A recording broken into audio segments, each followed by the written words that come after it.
রাজধানীতে ২৪ ঘণ্টায় ঝটিকা মিছিল বিরোধী অভিযান পরিচালনা করে আওয়ামী লীগের সাবেক এমপি সহ নিষিদ্ধ ঘোষিত সংগঠন ছাত্রলীগ ও আওয়ামী লীগের বিভিন্ন অঙ্গ সংগঠনের আরও ৭ জনকে গ্রেপ্তার করেছে ডিএমপির গোয়েন্দা বিভাগ। গ্রেপ্তারকৃতরা হল সুনামগঞ্জ জেলার আওয়ামী লীগ মনোনীত সংরক্ষিত নারী আসনের সাবেক সংসদ সদস্য শামীমা আক্তার খানম ওরফে শামীমা শাহরিয়ার, দারুস সালাম থানা স্বেচ্ছাসেবক লীগের সাধারণ সম্পাদক মোহাম্মদ ইমরান মতি, গবেষণা প্রতিষ্ঠান centre for research and information CRI এর পরিচালক ও শেখ হাসিনার সহকারী প্রেস সচিব মোহাম্মদ আশরাফ সিদ্দিকী ওরফে বিটু,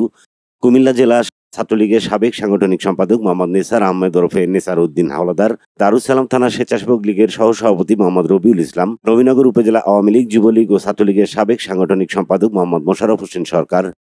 দক্ষিণ বাড্ডা বাজার ইউনিট আওয়ামী লীগের সাধারণ সম্পাদক মহিদুল ইসলাম বিপ্লব। গ্রেপ্তারকৃতদের বিরুদ্ধে আইনগত ব্যবস্থা গ্রহণ করা হয়েছে।